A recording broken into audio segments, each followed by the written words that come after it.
Hello, folks, and welcome to another episode of the Dr. Mark Foster Show. As you can see, I like wearing different kinds of hats. Today I'm wearing an Afghan tribal hat, which I just got in the mail about 2 or 3 days ago. Today I'm going to be talking about the subject of libertarianism and the different types of libertarianism. The kind of libertarianism that I subscribe to, as well as some of the other types. First, the types of libertarianism. Most Americans, people in my own country, when they think of libertarianism, they think of right-wing libertarianism, people who subscribe to the philosophy that was made famous by the American Congressman Ron Paul. Right-wing libertarianism is pro-capitalist. It does support the freedoms of the individual, but only to an extent.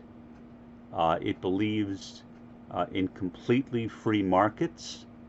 It believes that the government should not interfere in businesses at all, and generally that people should be allowed to do whatever they want. It is, in effect, an extreme version of what is today called neoliberalism, a philosophy of economics which began in the 1980s with Ronald Reagan in the United States and Margaret Thatcher in the United Kingdom. Basically a revival of the pre-1929 economic liberalism or free market philosophy, which led to the great stock market crash of 1929. So most people in the United States associate libertarianism with right-wing libertarianism, with Ron Paul, perhaps to a lesser extent with his son Rand Paul, and various other individuals who have over the years championed similar kinds of ideas. Murray Rothbard, one of the originators of right-wing libertarianism, an American right-winger, basically appropriated the term libertarianism from the left. If you travel almost anywhere in the world except for the United States, when you say libertarianism, people will think of left-wing libertarianism, usually some kind of communism or socialism. In other words, exactly the opposite of what people think of in the United States. There are, however, three major types of libertarianism. Two of them are somewhat common in the United States, and the third is not at all common in the United States, although many people, including myself, subscribe to it. The two that are common are right-wing libertarianism and civil libertarianism. Right-wing libertarianism, again, supports free markets. Libertarians generally are not interested in regulating personal behavior, so very commonly right-wing libertarians will express views on drug use, which are fairly similar to the views of many progressives on that subject, basically eliminating various laws or harsh penalties, certainly prison times associated with the use, say, of marijuana and perhaps of other drugs as well. That's what most people think of as libertarianism in the United States, but there's civil libertarianism as well, which is connected with the American Civil Liberties Union, the ACLU. Civil libertarianism is a variant of modern American progressivism. Progressivism is the name that is generally given, mostly in the United States, to what is called in most parts of the world social democracy. So a progressive is basically a social democrat. Although Bernie Sanders claims to be a democratic socialist, and indeed I think he was one up until about 20 or 30 years ago, based on reading his writings back then, he is not one anymore. He really has become a progressive or a social democrat. The American Civil Liberties Union basically supports the liberty of speech. Especially, they support the right of people to say and to think and to believe whatever they want. They generally support abortion rights. They generally support social justice, including toward members of the black and brown communities. They support the elimination of sexism and have frequently filed cases in courts which have challenged various cases of sexism and have defended people who were the victims of sexual harassment in the United States. So basically, the ACLU, with its civil libertarianism, is essentially identical to progressivism, or at least you could say it's a kind of variant or subtype of progressivism. The third form of libertarianism, which is almost unknown in the United States, is left libertarianism. And there are many different types of left libertarianism. There is communist libertarianism or libertarian communism. There is socialist libertarianism or libertarian socialism. And there are some other left libertarians who do not clearly fit under either of those categories. I am going to focus primarily on libertarian communism since I am a libertarian communist. From a libertarian communist perspective, being a libertarian primarily means that one opposes the capitalist system. From a libertarian communist perspective, true liberty is impossible under capitalism. The only way to have true liberty is under a communist system, in a communist society. There may be some limited types of liberties that can be granted under capitalism, but from a standard libertarian communist view, those are like throwing breadcrumbs to the masses. In other words, if you can make people who are oppressed feel like at least they're getting something from the people in power, then they may not stand up and stage a revolution. So generally, that's often what happens in capitalist societies. People will get breadcrumbs, whereas the bread itself is being given to the people in power.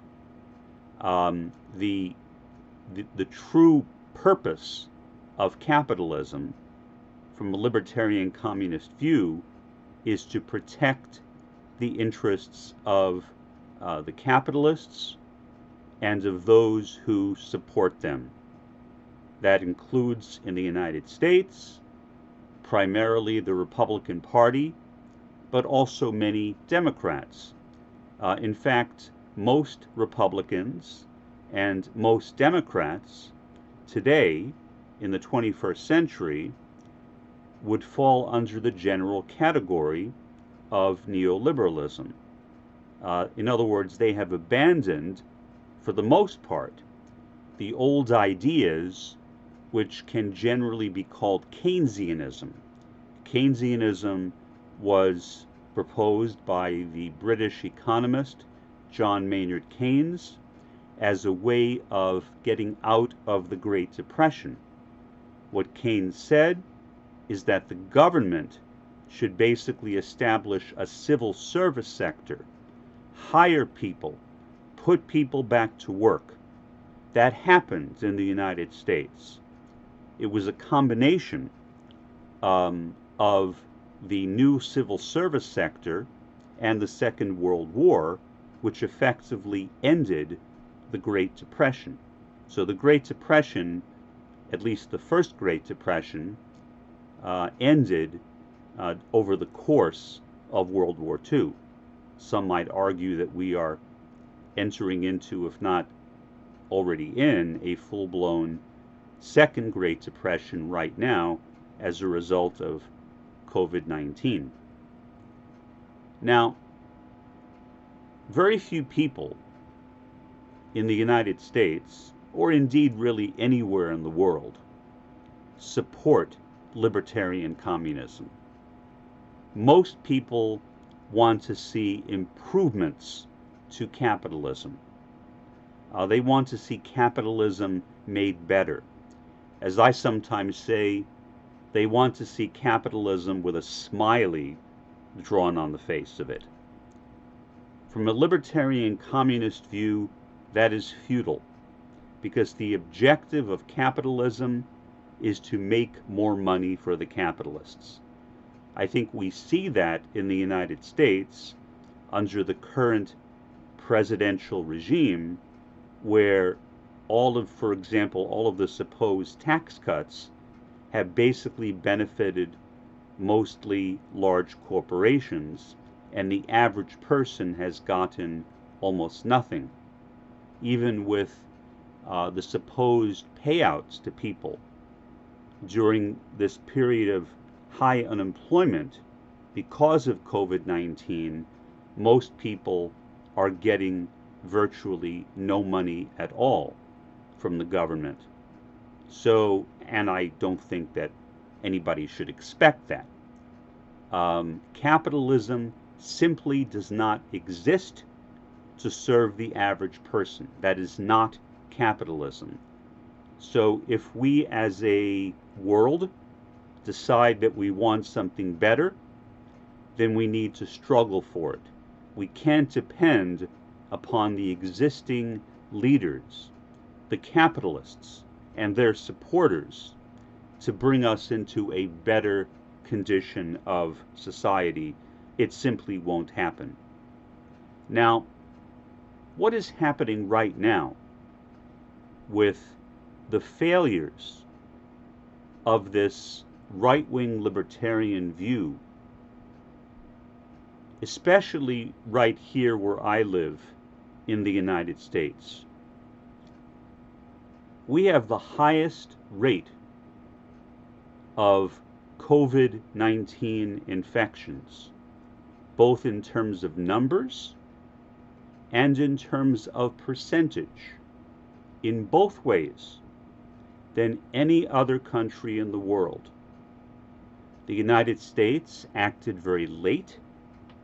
Although information was conveyed to the president in the early part of 2020, as most Americans know, he does not read his daily intelligence briefings or listen to them for the most part. So apparently he was unaware of it. But I question whether, even if he was aware of it, if he would have done anything to begin with. Many people have argued that the President of the United States has narcissistic personality disorder. I'm not a psychiatrist. I'm not qualified to diagnose him, but my own personal opinion is no, I think he has an intellectual disability, or what used to be called mental retardation. I think he is mildly retarded, and all of his boisterous comments, which appear to be narcissistic, or where he's bragging about how intelligent he is, are simply self-defense mechanisms. Intelligent people, with some exceptions, don't brag about how intelligent they are. And yet he brags about it all the time. Conclusion, he's not that intelligent. And I think that is part of the problem. He simply is incapable of processing high levels of information. So we are stuck with the president that we have in the office right now, somebody who is literally unqualified to serve as president of the United States. And he is bringing the United States into an even greater disaster. He has not imposed any kind of national stay-at-home orders. Quite to the contrary. In many of his tweets, in some of his public statements, he has argued that states should begin opening up. In other statements, he contradicts himself and says the exact opposite. But governors know that basically if they open up, that the federal government will still support them. I watched a report on MSNBC last night, which showed the tremendous rise in cases of COVID-19, and how in spite of that tremendous rise of COVID-19 in the United States, that many states like Florida, Texas, and Georgia are going on with opening up, with reopening, trying to reopen the state. Even in my own state of Kansas, the governor of Kansas, who is a Democrat, but this state is very much of a red state, and she is under constant pressure by Republicans to open up the state. She is going to begin, or at least she plans to begin, a partial reopening on May 3rd. That is in spite of the fact that Kansas has one of the lowest rates of testing, if not the lowest, in the entire United States. So that literally makes no sense. So what's going to happen? Well, I don't know. I can't predict the future, but I can listen to what epidemiologists, virologists, and public health experts are saying. And what they have said is that most likely there will be a massive increase in the number of cases of COVID-19. In other words,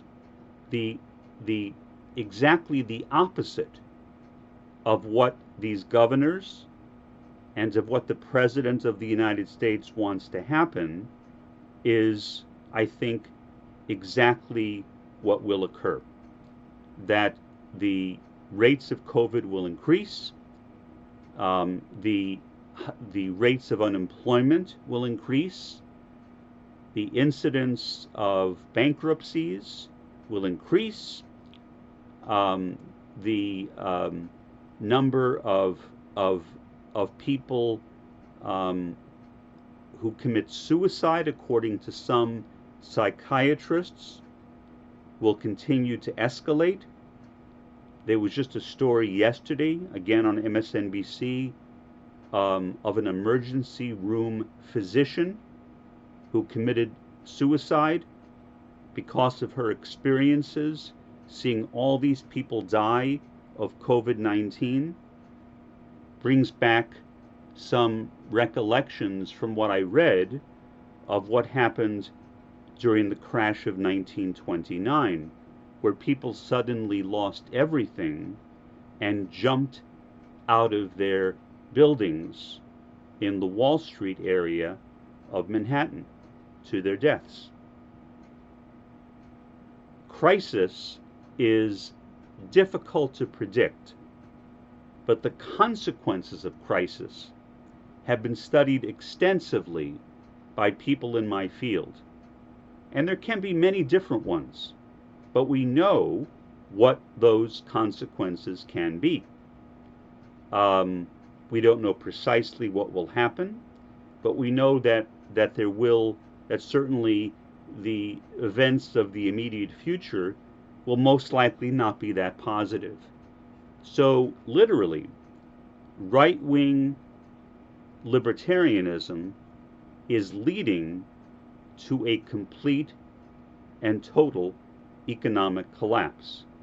The exact opposite of what right-wing libertarians want, which is economic prosperity through this pseudoscience of trickle-down economics, what Herbert Walker Bush once called voodoo economics when he was running for the Republican presidential nomination unsuccessfully against Ronald Reagan.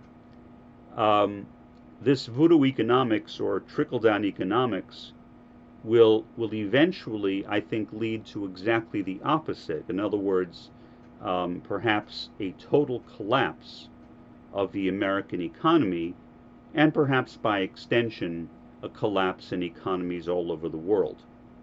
Again, there's no way of knowing whether that will happen, but those are certainly predictions which I monitor on a regular basis that are being made by economists, by public health experts, by epidemiologists, and by others who have been studying this situation very closely. This is now Mark for the Dr. Mark Foster Show, signing off. Have a good one.